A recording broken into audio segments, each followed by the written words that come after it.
अस्सलाम वालेकुम। उम्मीद है आप सब खैरियत से होंगे।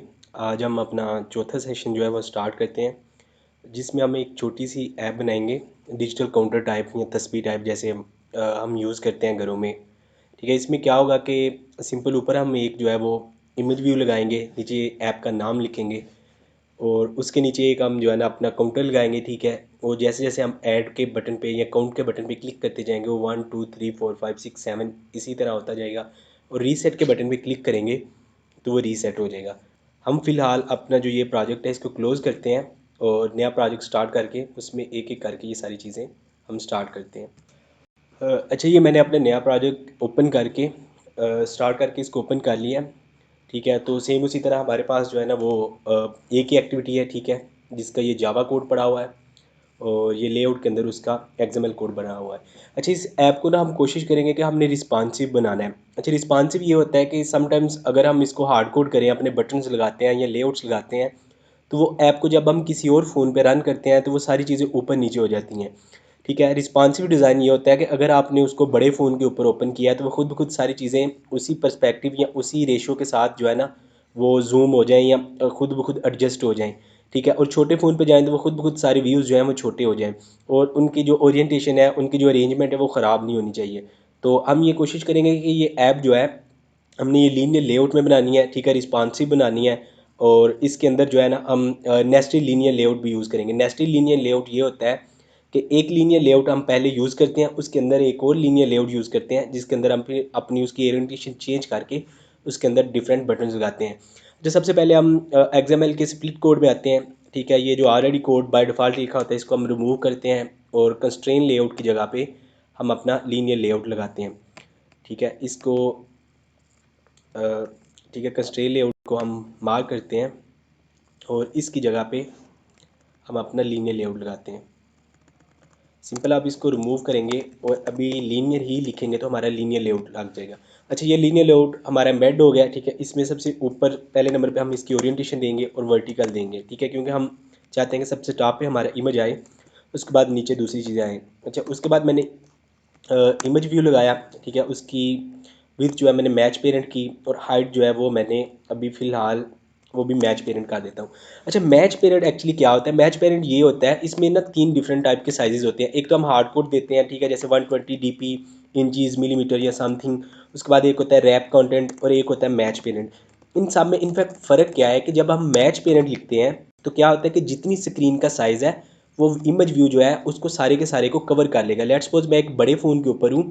ठीक है, तो उसका साइज़ जो है वो 900 जो है ना पिक्सेल्स है। तो ये मैच पेरेंट जब हम लिखेंगे तो हमारा जो इमेज है वो पूरे के पूरे जो है ना उस पे आ जाएगा। अगर मैं छोटे फ़ोन पे या वॉच पे जाता हूँ जिसकी बहुत छोटी सी स्क्रीन है, तो मैंने अगर मैच पेरेंट किया हुआ है तो वो खुद ब खुद मेरा जो व्यू है वो उसी स्क्रीन की जो हाइट है उसको सारी को कवर कर लेगा। तो ये एक जो है ना रिस्पॉन्सिव करने का डिज़ाइन का तरीका होता है कि जितना हम स्क्रीन के साइज़ के साथ या अपने व्यू का साइज़ जो है या अपने इमेज व्यू या कोई भी व्यू हम यूज़ कर रहे हैं उसको उसके साथ एडजस्ट कर देते हैं। ठीक है, जिसके साथ क्या होता है कि फ़ोन बड़ा हो, छोटा हो या जिस तरह का भी हो तो वो खुद ब खुद साइज़ेज़ जो है वो एक दूसरे के हिसाब से एडजस्ट होते रहते हैं। ठीक है, अच्छा, हमने क्या किया कि इसको भी मैच पेरेंट कर दिया। मैच पेरेंट कर दिया उसके बाद मैं इमेज का लिंक डालता हूँ। तो सबसे पहले मुझे ड्राइबल के अंदर अपना जो है ना वो इमेज को रखना पड़ेगा। तो सिंपल मैं क्या करता हूँ कि ड्राइबल को ओपन इन एक्सप्लोरर करके मैं इसमें ओपन करता हूँ। ठीक है, उसके बाद मेरा इमेज जो है वो डेस्कटॉप पे पड़ा हुआ है, तो मैं डेस्कटॉप पे से उस इमेज को पहले नंबर पे कॉपी करता हूँ। ठीक है, इमेज का नाम मैंने इस्लामिक रखा हुआ है। तो ये इमेज आ गया, इसको मैंने कॉपी किया। ठीक है, कॉपी करने के बाद मैं क्या करता हूँ कि इसको अपने ड्राइबल फोल्डर के अंदर मैं पेस्ट करता हूँ। ठीक है, मैंने इसको इधर पेस्ट कर दिया। तो अब हम इसको बंद करके जब देखते हैं अपने ड्राइबल के अंदर तो उधर भी हमें जो है ये इमेज शो होना चाहिए। ठीक है, तो ये ड्राइबल के अंदर भी हमें अपना इमेज जो है वो शो होना स्टार्ट हो गया। ठीक है, उसके बाद मैंने ये किया तो ये इमेज जो है इसने हमारी स्क्रीन सारी को कवर कर लिया। अब ये जो बैक ऊपर वाइट और ये नीचे शो हो रहा है तो ये इमेज हमारे की डायमेंशन इसी तरह थी, लेकिन इमेज जो है इमेज व्यू जो है सारा उसने हमारी सारी स्क्रीन को कवर किया हुआ है। अगर हम इसको इधर जो है ना स्केल टाइप मैं इसको जो है ना सेंटर क्रॉप करके देखते हो तो ये अब देखेंगे कि पूरी स्क्रीन के ऊपर आ गया है। ठीक है, हम इसको थोड़ा सा ऊपर शो करवाना चाहते हैं। ठीक है, तो स्केल टाइप हम रिमूव कर देते हैं। ठीक है, एक हमने इमेज व्यू लगा लिया। उसके बाद नीचे हमने एक टेक्स्ट व्यू लगाना है जिसके अंदर हम अपनी ऐप का जो है वो नाम लिखेंगे। मैंने टेक्स्ट व्यू लगाया, उसकी भी मैंने मैच पेरेंट की, हाइट भी मैंने मैच पेरेंट की, और उसके अंदर मैंने टेक्स्ट लिख दिया। ठीक है, ऐप का नाम हम रख देते हैं काउंटर या तस्बीह, मैंने जो है वो उसका नाम रख दिया। ठीक है, तस्बीह मैंने जब नाम रखा तो अब हमें जो है ये नाम हमारा नज़र नहीं आ रहा। ठीक है, नज़र क्यों नहीं आ रहा? क्योंकि वो इस जगह पे इससे नीचे है। अब वो नज़र इसलिए नहीं आ रहा क्योंकि मैंने ऊपर वाले जो इमेज व्यू है, ठीक है, उसकी मैंने विड्थ और हाइट जो है वो भी मैच पेरेंट दी हुई है। तो उसने सारी स्क्रीन को कवर कर लिया। और हमारा टेक्स्ट व्यू जो है ना वो कैसे नज़र आएगा? क्योंकि वो उसके नीचे आएगा। तो इसको कंट्रोल करने के लिए हमारे पास एक प्रॉपर्टी होती है जिसको हम कहते हैं वेट। ठीक है, लेआउट वेट कहते हैं। तो मैंने लेआउट वेट का लगाया और मैंने हाफ वन जो है वो ऊपर वाले को दे दिया, और लेआउट वेट जो है मैंने वो वन जो है वो दूसरे को दे दिया।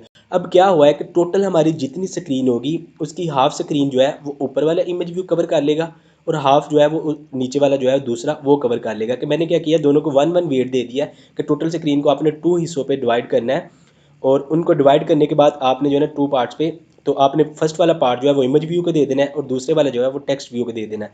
तो अब हम देख रहे हैं कि हमारे नीचे जो है वो टेक्स्ट व्यू हाफ पे आने लग गया है, और ये जो है वो भी उसके बाद आने लग गया है। अच्छा, अभी हम इसको एडजस्ट बाद में करेंगे, पहले हम अपने सारे जो है वो व्यूज़ लगा लेते हैं। अब हमने एक और टेक्स्ट व्यू लगाना है। ठीक है, उसको भी मैंने कॉपी किया, इसी को ऊपर वाले को कॉपी करके उसको जो है ना जिधर हमने अपना शो करवाना है तो उस पर मैंने ज़ीरो लिख दिया।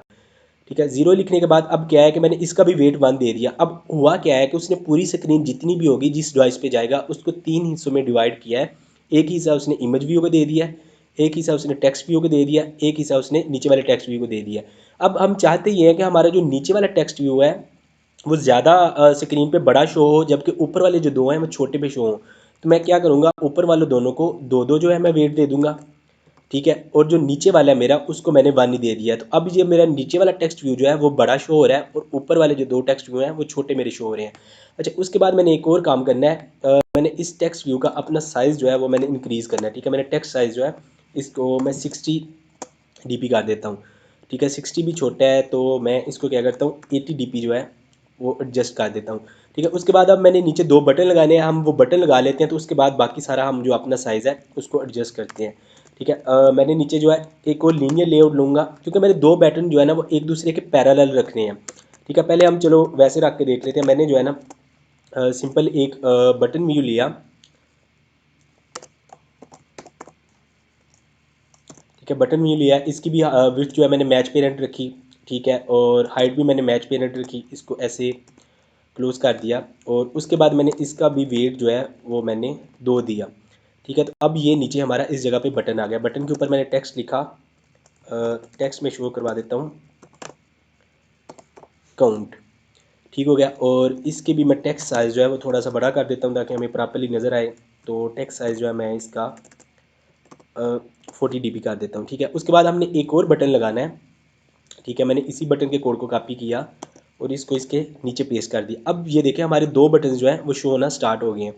ठीक है, इसका नाम मैंने रख दिया रीसेट। अब मैं ये चाहता हूँ कि ये जो दो बटन हैं हमारे, ये दोनों एक दूसरे के पैरेलल शो हों, कि इधर हाफ स्क्रीन पे मेरा काउंट बटन आ जाए और बाकी हाफ पे मेरा रीसेट बटन आ जाए। ठीक है, अब होता ये है कि अब हमने ये जो लीनियर लेआउट यूज़ किया हुआ है, ये लीनियर लेआउट हमने यूज़ किया हुआ है। ठीक है, इसको हमने यूज़ किया हुआ है वर्टिकल, तो इसके अंदर पॉसिबल नहीं है। तो सिंपल मैं क्या करूँगा, मैं एक और बाहर जो है ना लीनियर लेआउट ले लूँगा। ठीक है, इस बटन से ऊपर, और उसको मैं मैच पेरेंट करके उसके बाद मैं इसको क्लोज़ करता हूँ। तो मैं ये जो अपने दो बटन्स हैं इनको उठा के उस लीनियर लेआउट के अंदर रख दूँगा। ठीक है, मैंने इधर से कट किया, सॉरी ये नीचे वाली लाइन भी करनी थी। तो मैंने इनको कट किया। ठीक है, कट करने के बाद मैंने जो है इस अपने लीनियर लेआउट में पेस्ट किया। ठीक है, अब ये देखें ये दोनों बटन जो हैं वो उसके अंदर आ गए हैं। ठीक है, और इसको मैंने जो इसकी ओरिएंटेशन है वो मैंने हॉरिजॉन्टल, वो बाय डिफ़ॉल्ट भी होती है लेकिन फिर भी मैं एक दफ़ा इसको हॉरिजॉन्टल लिख लेता हूँ। ठीक है, उसके बाद क्या है कि इस लीनियर लेआउट का वेट जो है हमने वो जो है ना एडजस्ट करना है। ठीक है, तो इसको भी मैं अपना जो वेट है लीनियर लेआउट को वो मैं 2 दे देता हूँ। ठीक है, अब हम जब अपनी स्क्रीन को देखते हैं, सिंपल क्या है कि ऊपर हमारा इमेज व्यू है। ठीक है, उसके बाद टेक्स्ट व्यू है, उसके बाद हमारा बड़ा काउंटर है, उसके बाद 2 बटन हमारे काउंटर और रीसेट आ गया। मैं चाहता हूँ ये थोड़े से बटन जो है ये साथ जुड़े हुए ना थोड़े थोड़े डिस्टेंस पे आ जाए, तो सिंपल मैं क्या करूँगा, अच्छा अब मैंने इन 2 चीज़ों पे ऊपर जो भी प्रॉपर्टी इंप्लीमेंट करनी है सिंपल मैं अपने लीनियर लेआउट के अंदर करूँगा, तो वो दोनों पे ऊपर भी जो है वो ऑटोमेटिकली इंप्लीमेंट हो जाएगी। लेकिन अगर मैं बटन के अंदर करूँगा तो मुझे इस बटन के अंदर अलहदा से करनी पड़ेगी, इस बटन के अंदर अलहदा से करनी पड़ेगी। तो सिंपल मैं क्या करता हूँ, इस बटन के ऊपर आके मैं मार्जिन देता हूँ अपना, ठीक है, ले और मार्जिन मैंने 10 डीपी दिया, तो ये बटन जो है ना वो सारी साइडों से उनको मार्जिन मिल गया, ठीक है। उसके बाद मैंने बटन ये चीज़ हो गया। अब मैं एक और चीज़ क्या करना चाहता हूँ, मैं ये जो मेरा टेक्स्ट व्यू है, ठीक है, इसको मैं सेंटर में करना चाहता हूँ, तो सिंपल मैं क्या करूँगा, इसकी ग्रेविटी, ठीक है, और उसको मैंने सेंटर में कर दिया, तो अब ये मेरा जो है वो सेंटर में हो गया। इसका साइज़ मैं थोड़ा सा और इंक्रीज़ कर देता हूँ, इसको मैं 180 कर देता हूँ ताकि हमारा जो है वो बड़ा होकर शो हो। ठीक हो गया। तो इसके बाद एक और चीज़ है, मैं ये नाम जो है इसको भी थोड़ा सा बड़ा करना चाहता हूँ। मैं जिस लेआउट पे क्लिक करता हूँ ऑटोमेटिकली उधर उस कोड के ऊपर मेरी जो है कर्सर वो खुद ब खुद आ जाता है। ठीक है, मैंने ये तस्वीर लिखा हुआ है, मैं इसका टेक्स्ट साइज़ जो है वो इंक्रीज़ करके 60 dp कर देता हूँ। ठीक है, और इसके बाद मैं इसको सेंट्री लाइन करना है, तो मैं इसकी ग्रेविटी क्या करता हूँ, सेंटर कर देता हूँ। ठीक है, ये सेंटर में। उसके बाद मैं चाहता हूँ कि ये ऑल कैप्स ये होता है कि इसके अंदर जितने भी कीवर्ड्स हैं मुझे बड़े करके लिखने ना पड़े। मैं सिंपल इसको ट्रू कर देता हूँ, तो सारे मेरे एस बी जो भी मैंने छोटे भी लिखे हुए हैं वो भी मेरे बड़े होके आ गया। उसके बाद मैं इसको थोड़ा सा बोल्ड करना चाहता हूँ, तो मैं इधर लिखता हूँ, बोल्ड लिखने से नहीं आएगा, मैं टेक्स्ट स्टाइल पे मैं क्लिक करूँगा, ठीक है, और मैंने बोल्ड लिखा तो ये सारा बोल्ड हो गया। अच्छा, उसके बाद मैं क्या करना चाहता हूँ, मैं कहता हूँ ये जो नीचे मेरा सारा वाइट शो हो रहा है वो भी जो मेरा इमेज है उसके साथ उसी कलर का शो हो। तो उसके लिए हमें उस कलर का कोड पिक करना पड़ेगा और उस कोड को यूज़ करके हम अपनी जो मेन एक्टिविटी है इसके ऊपर अपना सारा जो है वो इम्प्लीमेंट कर लेंगे। ठीक है, तो मैं जो है इसका ये जो कलर है ये अपनी पूरी स्क्रीन के ऊपर इंप्लीमेंट करना चाहता हूँ। तो अब मैंने जो लीनियर लेआउट पूरी स्क्रीन के ऊपर लगाया हुआ है जिसके अंदर सारी चीज़ें हैं, तो मैं इसके ऊपर जो है ना इधर इंप्लीमेंट करूँगा। लेट्स सपोज मैं इधर बैकग्राउंड जो है ना वो बैकग्राउंड कलर चेंज करने के लिए यूज़ होता है, तो मैं इधर जो है ना 000 यूज़ करता है जो कि ब्लैक कलर का है। तो आप ये देखेंगे ब्लैक का ब्लैक कलर जो है वो सारे लेआउट्स के ऊपर इंप्लीमेंट हो गया। लेकिन मैं क्या चाहता हूँ, ये जो मेरा बस्टर्ड या ब्राउन सा कलर है ये सारी स्क्रीन के ऊपर इंप्लीमेंट हो। तो सिंपल मैं गूगल पे जाऊँगा, इधर मैं लिखूँगा कि इमेज कलर पिकर, ठीक है, मैंने इमेज कलर पिकर के ऊपर जो है ना वो क्लिक किया, तो सामने मेरे सामने टैब ओपन हो जाएगी। ठीक है, उसके ऊपर सबसे पहला लिंक जो है उसके ऊपर मैंने क्लिक किया। ठीक है, क्लिक करने के बाद अब मैं सिंपल क्या करूँगा, अपना जो इमेज है जिसका कलर कोड मैं गेट करना चाहता हूँ, ठीक है, इधर से यूज़ योर इमेज करके मैं उस इमेज को अपलोड करूँगा यहाँ पे। सिंपल मैंने अपने डेस्कटॉप पे ये आइकन रखा हुआ था, तो मैं इधर से उसको इधर अपलोड करता हूँ। अपलोड करने के बाद ये इमेज अपलोड हो गया है। तो अब मैंने सिंपल जो है ना इस जगह पे क्लिक किया, तो ये कलर मेरे पास आने लगा। मैंने इस कलर को इधर से कॉपी किया, या सिंपल आप इस आइकन पे भी क्लिक करके इसको कॉपी कर सकते हैं। ये हेक्सा कोड होता है इस कलर का। अच्छा, इधर आके मैंने बैकग्राउंड में सिंपल ये कलर अपना पेस्ट किया, तो ये देखिए मेरी सारी जो है ना उसका ये कलर जो है सारी ऐप का ये वाला हो गया। अच्छा, उसके बाद मैं अपनी तस्वीर का कलर भी चेंज करना चाहता हूँ, इस काउंटर का भी करना चाहता हूँ, बटन्स का भी। अब 2 कलर्स कोड है जो आपने ज़ुबानी याद रखने हैं, ठीक है, एक ब्लैक का एक वाइट का। जो ब्लैक का कोड होता है, ठीक है, वो होता है 000, और जो वाइट का कोड होता है, ठीक है, वो होता है FFF। ठीक है, तो ये 2 कोड जो है ना आपने ज़ुबानी याद रखने हैं। ठीक है, तो सिंपल मैं क्या करता हूँ, मैं इस अपने लेआउट पे आता हूँ और इधर जो है मैं अपना ऐड करता हूँ टैग बैकग्राउंड का, और मैंने इधर FFF लिखा, तो ये मेरा वाइट हो गया। ठीक है, तो सिंपल ये चीज़ हम नहीं करेंगे, मैं अपने लेआउट का नहीं अपना टेक्स्ट कलर चेंज करना चाहता हूँ, तो मैं इधर ऐड करूँगा टैग टेक्स्ट कलर का। टेक्स्ट कलर का ऐड किया मैंने, FFF लिखा, तो मेरी टेक्स्ट जो कलर है वो वाइट हो गया। इस बटन पे भी मैं आया 0 पे, तो मैंने इधर भी टेक्स्ट कलर का जो है वो टैग ऐड किया। ठीक है, और इधर भी मैंने FFF जो है ना मैं एंटर कर दिया, ये भी मेरा हो गया। उसके बाद मैं बटन्स का कलर चेंज करना चाहता हूँ। ठीक है, बटन्स पे मैंने क्लिक किया, बैकग्राउंड पे आता हूँ, ठीक है, और मैंने FFF लिखा, तो मेरे बटन भी वाइट कलर का हो गया। इस बटन को अब मैं करना चाहता हूँ, इसके ऊपर आया, इसके ऊपर भी मैंने बैकग्राउंड का ऐड किया और मैंने किया, मेरा वाइट हो गया। अच्छा, अब ये हमारा फ्रंट एंड जो है वो रेडी हो गया। इसको हम सिंपल अपने एमुलेटर पे रन करके देखेंगे कि क्या हमारा डिज़ाइन ख़राब तो नहीं हुआ, रिस्पॉन्सिव है कि नहीं है, ये स्क्रीन के हिसाब से खुद ब खुद एडजस्ट करता है या नहीं करता। ठीक है, समटाइम्स आप पहले जब एप्लीकेशंस बना रहे थे, ठीक है, जब आप इधर विड्थ की जगह पे 120 पिक्सल लिखते थे, 130 पिक्सल, 400 कुछ भी लिखते थे, तो वो क्या करते थे, जब उसको रन करते थे तो वो हमारे ये बटन नीचे चले जाते थे, 0 ऊपर चला जाता था। तो इस तरह की इश्यूज़ जो है हमें सॉल्व करने पड़ते थे। लेकिन इसकी जो हमने कोडिंग की है, ये जो हमने लेआउट वेट के साथ और मैच पेरेंट के साथ, ये हमने रिस्पॉन्सिव इसको डिज़ाइन को कर दिया है कि स्क्रीन को हमने ये नहीं बताया कि ये इतने पिक्सल होने चाहिए, हमने सिंपल ये बताया है कि पूरी स्क्रीन का जितना साइज़ होगा उसको आपने इतने हिस्सों पे डिवाइड करना है, उसमें से 2 हिस्से आपने इसको दे देने हैं, एक हिस्सा इसको दे देना है, 3 हिस्से इसको दे देने हैं। तो इस तरह किया है। सिंपल हम इसको अपने एमुलेटर के ऊपर रन करके देखते हैं अभी कि फ्रंट एंड हमारा डिज़ाइन जो है वो किस तरह का है। अच्छा, ये हमारा डिज़ाइन रन हो गया और हमने देखा ये परफेक्टली जो है ना हमारी स्क्रीन के ऊपर जो है वो कोई भी चीज़, हमारा लेआउट जो है वो ऊपर नीचे या बाहर नहीं गया, वो एग्जैक्टली सेम जिस स्क्रीन पे हमें जिस तरह हमने डिज़ाइन किया था उसी तरह शो हो रहा था। अब इस डिज़ाइन का क्या है कि अगर ये किसी छोटे से फ़ोन पे भी जाएगा तो उधर भी खुद खुद सारा डिज़ाइन जो है वो अपने आप को उसी तरह जो है वो एडजस्ट कर लेगा। लेकिन अगर आप इसको टैबलेट पे ओपन करते हैं बड़े व्यू पे, तो उधर भी ये चीज़ जो है खुद ब खुद अपने आप को उसी तरह जो है ना अपने आप को चेंज कर लेगी उस डिवाइस के हिसाब से। ठीक है, तो ये हमारा फ्रंट एंड जो है वो सिंपल रेडी हो गया। ठीक है, बटन भी प्रेसेबल है। अब हम इसका जो है ना वो बैक एंड करेंगे कि हम काउंट के बटन पे जितनी दफ़ा क्लिक करें हमारा 1 2 3 4 5 इसी तरह इंक्रीज़ होता जाए, और रीसेट के बटन पे क्लिक करें तो हमारा दोबारा जो है वो ये वैल्यू जो है वो ज़ीरो हो जाए। अच्छा, उसके बाद एक और चीज़ कि हमारा ये जो ऊपर तस्बीह लिखा हुआ है ना ये बहुत बुरा लग रहा है, तो हम चाहते हैं कि इसको रिमूव कर दें। तो ये जो ऊपर होता है जहाँ पे हमें ये टाइम शो हो रहा है, ठीक है, मेमोरी कार्ड शो हो रहा है, सिग्नल्स शो हो रहे हैं, इसको हम जो है ना वो स्टेटस बार कहते हैं। और नीचे ये जो तस्बीह वाली ब्लू बार है इसको हम जो है ना एक्शन बार कहते हैं। तो सिंपल हम क्या करते हैं, ठीक है, हमने एक्शन बार अपनी रिमूव करनी है, तो हमें लेट्स सपोज मैं सपोज करता हूँ मुझे भी कोड भूल गया है या पहली दफ़ा हम कर रहे हैं, तो हम सिंपल क्या करेंगे, गूगल पे जाएंगे, गूगल के ऊपर हम सर्च करेंगे, ठीक है, how to remove action bar in android java. अच्छा, मैंने ये लिंक सर्च किया तो आपके सामने ना बहुत ज़्यादा लिंक्स जो है ना आ जाते हैं, तो आपने सबसे पहले कोशिश करनी है कि स्टैक ओवरफ्लो जो है इसका आपने लिंक ओपन करना है, क्योंकि इस पर बड़ा शार्ट सा कोड लिखा होता है, आपका टाइम वेस्ट नहीं होता है, और तकरीबन जितने भी इशूज़ आपको फेस करने पड़ेंगे वो सारे के सारे जो हैं वो स्टैक ओवरफ्लो पे होते हैं। तो मेरा मकसद भी यही है कि आप जो है खुद से चीज़ें करो, ठीक है, कोई इशू आपको अगर फेस करना पड़ रहा है तो आप खुद से उसको सॉल्व करो। ठीक है, मैं इसको देखता हूँ। अब इधर एक चीज़ को सॉल्व करने के, ठीक है, सबसे ऊपर उसने क्वेश्चन लिखा हुआ है, ठीक है, उसको सॉल्व करने के बड़े ज़्यादा तरीके होते हैं, लेकिन आपने कौन सा जो है वो तरीका इंप्लीमेंट करना है जो आपको समझ आ रहा है। ठीक है, ये लेट्स सपोज हमें समझ आ रहा है कि ये गेट स्पोर्ट एक्शन बार जो है ये कोड की लाइन हमें ऐड करनी पड़ेगी। ठीक है, तो मैंने इसको कॉपी किया और हमें कोड देख के ना उधर से आइडिया हो जाता है कि ये कोड एक्सएमएल के जावा का है। ठीक है, ये देखिए ये नीचे एक्सएमएल का कोड लिखा हुआ है, तो इसके ऊपर जो है ना वो टैग्स हैं, सारी चीज़ें हैं, लेकिन ये इसके ऊपर इस तरह की कोई चीज़ नहीं है, तो इसका मतलब ये जावा का कोड है। मैंने इसको इधर से कॉपी किया और कॉपी करने के बाद मैं अपनी जावा की फ़ाइल में आता हूँ और मैंने अपनी ऑन क्रिएट एक्टिविटी के अंदर ये कोड जो है इसको पेस्ट कर देता हूँ।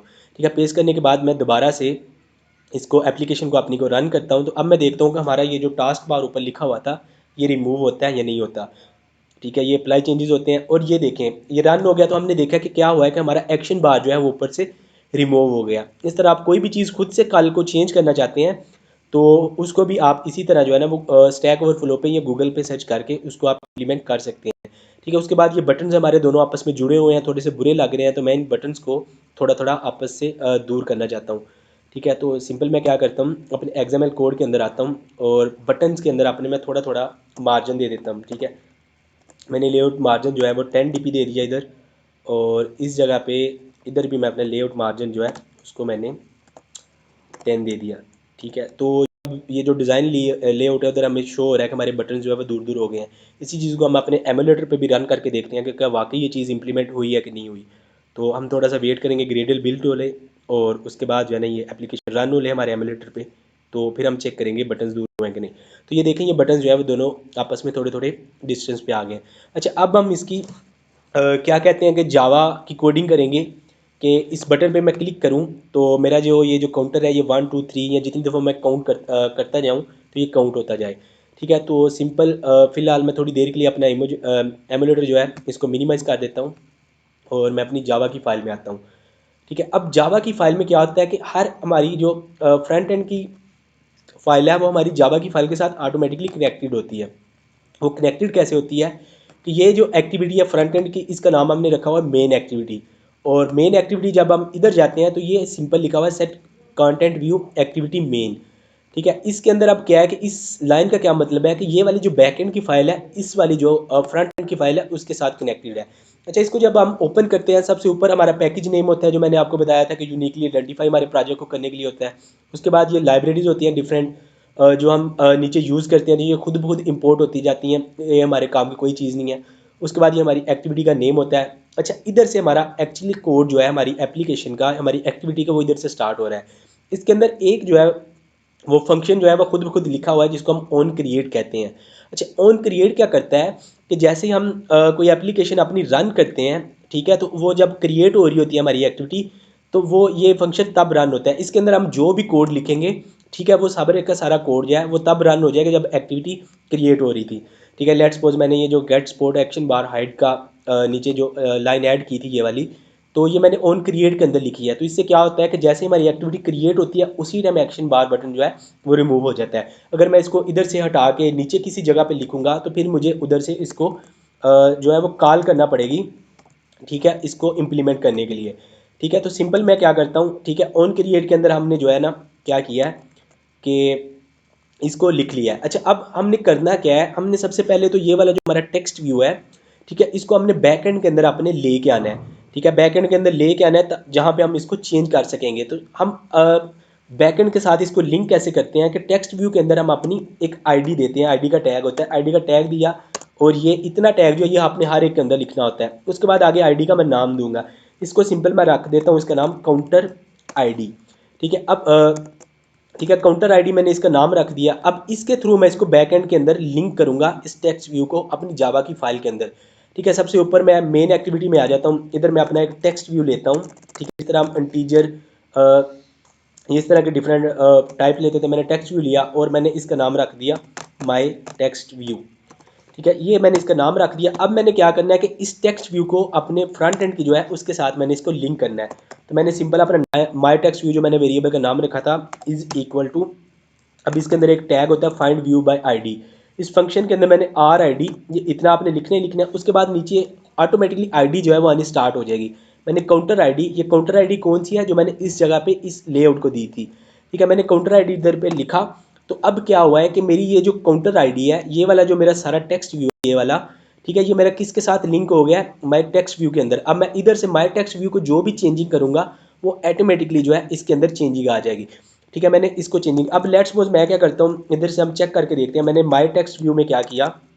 ठीक है, माई टेक्स्ट व्यू के अंदर मैंने क्या कर दिया, डॉट सेट टेक्स्ट, मैं इसकी टेक्स्ट जो है वो चेंज कर रहा हूँ। सेट टेक्स्ट के अंदर मैंने इसको 99 लिख दिया। अब हुआ क्या है कि मैंने इधर तो ये देखिए अपनी टेक्स्ट 0 लिखा हुआ है, ठीक है, लेकिन अपनी ऑन क्रिएट एक्टिविटी के अंदर मैंने सेट टेक्स्ट क्या कर दिया 99। अब क्या होगा कि जैसे ही एक्टिविटी क्रिएट होगी तो मेरा जो है ना ये टेक्स्ट व्यू 99 हो जाना चाहिए। मैं इसको रन करके देखता हूँ। ठीक है, तो हमारी जो है वो 99 होती है कि नहीं होती है। ठीक है, ये अब हम क्या कर रहे हैं कि बैक एंड के साथ अपना फ्रंट एंड जो है उसको चेंज कर रहे हैं।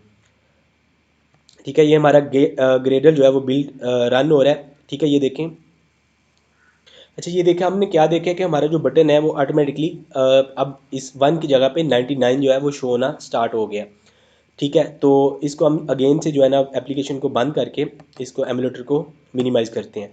अच्छा, नीचे अब हम अपने बैकएंड में क्या करते हैं, एक तो हमने इधर जो कोड लिखा हुआ था वो गलती से रिमूव कर दिया, तो हम दोबारा से लिखते हैं। ठीक है, get support action bar dot hide, कि हमारी एक्शन बार जो है वो हाइड हो जाए।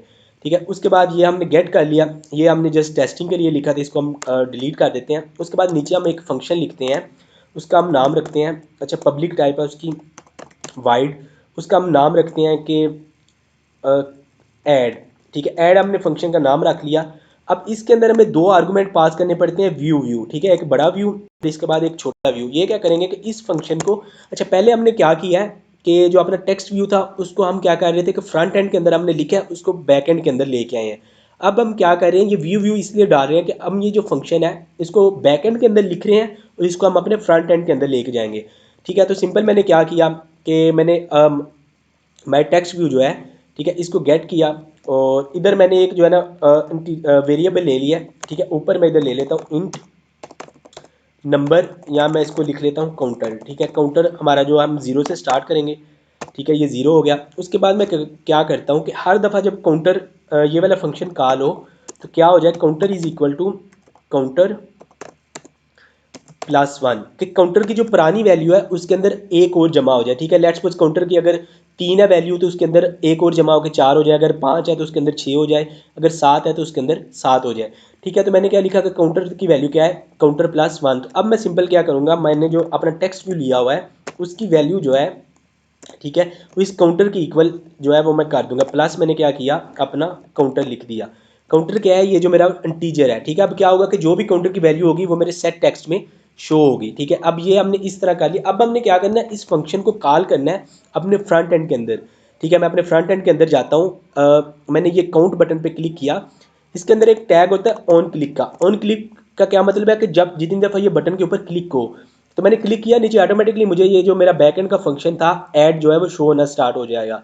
अगर आपको इधर शो नहीं हो रहा है, इसका मतलब आपने व्यू व्यू उसके अंदर नहीं लिखा हुआ, ठीक है। मैंने ऐड के बटन पे क्लिक किया। अब होगा क्या कि जितनी दफ़ा ये बटन ऑन क्लिक के ऊपर क्लिक होगा, तो ये वाला जो फंक्शन है ये रन हो जाएगा, और रन होने के साथ क्या होगा कि हर दफ़ा काउंटर के अंदर एक प्लस होके वो टेक्स्ट व्यू में शो होना स्टार्ट हो जाएगा, ठीक है। इतना करके हम इसको रन करते हैं, ठीक है, और एमुलेटर पे देखते हैं क्या वाकई हमारा फंक्शन कॉल हो रहा है और काउंटर में जो है ना +1 ऐड हो रहा है या नहीं हो रहा। ठीक है, ये हमारी एप्लीकेशन रन हो गई। हमने काउंटर के बटन पे क्लिक किया, 1 हो गई, दूसरी दफ़ा क्लिक किया 2 हो गई, तीसरी दफ़ा क्लिक किया 3 हो गई, 4 हो गई, 5 हो गई, 6 हो गई, 7।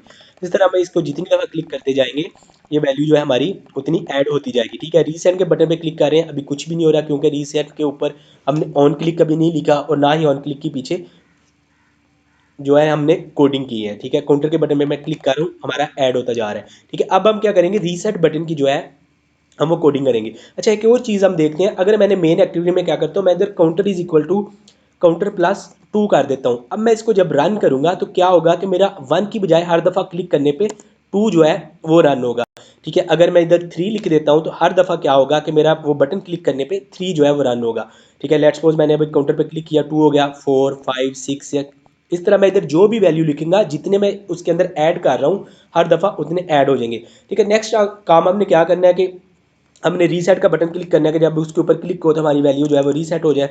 सिंपल मैं क्या करता हूँ, इधर अपना एक और फंक्शन अलहदा से लिखता हूँ, पब्लिक वाइड, ठीक है, और इसका मैं नाम रख देता हूँ रीसेट, ठीक है। रीसेट के बटन पे क्लिक किया, अंदर वही मैंने जो है ना अपने पैरामीटर्स पास किए, व्यू और व्यू, ठीक है। उसके बाद मैंने क्या करना है, अब मैंने क्या करना है कि जब काउंटर के ऊपर क्लिक को इस ये वाला फंक्शन कॉल हो तो मेरा जो ये वेरिएबल है ये ज़ीरो हो जाए। तो सिंपल इसके अंदर मैं क्या कर दूंगा, counter is equal to zero, ठीक है। अब मेरी काउंटर की वैल्यू क्या हो गई है, ज़ीरो हो गई है, ठीक है। और अब दोबारा से मैं अपनी जो है टेक्स्ट व्यू के अंदर अपना ये वैल्यू जो है वो शो करवा दूंगा। सेट टेक्स्ट किया मैंने, ठीक है, और इसके अंदर मैंने ये डबल स्लैशेस सॉरी ये क्या कामर्स लगाए, और उसके बाद मैंने इसको दोबारा से काउंटर इसके अंदर शो करवा दिया, ठीक है। अब क्या होगा कि मैं जब ये रीसेट का बटन कॉल होगा, मेरा ये जो काउंटर की वैल्यू थी ये ज़ीरो हो जाएगी, ठीक है। मैं दोबारा से अपनी एक्टिविटी मेन के ऊपर जाता हूँ और अपने रीसेट बटन पे क्लिक करता हूँ, ठीक है। रीसेट बटन के ऊपर क्लिक करने के बाद इधर मैं टैग लगाता हूँ ऑन क्लिक का। ऑन क्लिक के बाद अब ऑब्वियसली हमारे दोनों जो है ना वो फंक्शन जो हमने उधर बनाए हैं वो शो होने स्टार्ट हो गए हैं। तो मैंने कौन सा इसके ऊपर इंप्लीमेंट करना है, रीसेट का, कि जब भी ये रीसेट का बटन क्लिक हो तो रीसेट का फंक्शन जो है वो कॉल हो जाए, और रीसेट का फंक्शन कॉल होने से क्या होगा कि हमारे काउंटर की वैल्यू जो है वो ज़ीरो हो जाएगी, ठीक है। इसको मैं रन करता हूँ, ठीक है। रन करने के बाद हम चेक करेंगे कि हमारा काउंटर जो है वो काम कर रहा है और नहीं कर रहा, ठीक है। उसके बाद हमने एक और चीज़ के हमने अपना इधर काउंटर की वैल्यू 2 ऐड की हुई थी, ठीक है। तो सिंपल अभी हर दफ़ा क्या होगा कि 2 इसमें ऐड होंगे, लेकिन रन होने के बाद हम इसको क्या करेंगे, चेंज कर देते हैं अभी उसके बाद, ठीक है। सिंपल मैंने काउंट पे क्लिक किया, 2 आ गया, 4 आ गया, 6 आ गया, 8 आ गया, ठीक है। उसके बाद मैं रीसेट के बटन पे क्लिक करता हूँ, मेरी दोबारा से वैल्यू क्या हो गई है, ज़ीरो, और इसी तरह मैं इसको दोबारा से काउंट कर सकता हूँ, ठीक है। 2 2 क्यों हो रहे थे, क्योंकि हमने इधर 2 ऐड किया हुआ था। इसको मैं रिमूव करके दोबारा से 1 कर देता हूँ, अपनी एप्लीकेशन को एमुलेटर के ऊपर दोबारा से रन करता हूँ। तो अब मैं जितनी दफ़ा भी बटन प्रेस करूँगा तो मेरा क्या होगा, एक एक जो है वो ऐड होगा, ठीक है। और रीसेट के बटन पे क्लिक करने से दोबारा से मेरा रीसेट हो जाएगा। तो ये हमने क्या किया, एक छोटी सी अपनी ये देखें, अब एक एक ऐड हो रहा है जितनी दफ़ा मैं इस पर क्लिक कर रहा हूँ और रीसेट के बटन पे क्लिक कर रहा हूँ तो ये वैल्यू दोबारा से ज़ीरो हो गई है, ठीक है। इसके बाद हमने एक्चुअली किया क्या है कि एक छोटी सी तस्बीह ऐप बनाई है कि जिसके ऊपर हम अगर अपना वजीफ़ा कोई करना चाहते हैं, कोई जिक्र करना चाहते हैं या कोई सिंपल चीज़ काउंट करना चाहते हैं। मैं क्या करता हूँ कि अगर मैंने कोई चीज़ 1000 दफ़ा गिननी है तो सिंपल मैं इसे काउंट कर सकता हूँ और उसके बाद रीसेट का बटन प्रेस करके दोबारा से अपने जो है वो काउंटिंग ज़ीरो से स्टार्ट कर सकता हूँ। अच्छा, ये हमारी कंप्लीट हो गई है। इससे नेक्स्ट क्लास में हम अपनी फेसबुक की जो लॉगिन और साइन अप स्क्रीन है, ठीक है, उसको बनाने की कोशिश करेंगे एंड्रॉइड के अंदर, और जिससे हमारा ये जो रिस्पॉन्सिव डिज़ाइन है या जो हमने वेट और ये इनको जो ग्रेविटी को यूज़ किया है, ठीक है, ये हमें थोड़ा सा और जो है ना इनके बारे में सीखने को मिलेगा। मिलते हैं नेक्स्ट वीडियो के साथ, तब तक के लिए अल्लाह हाफिज़।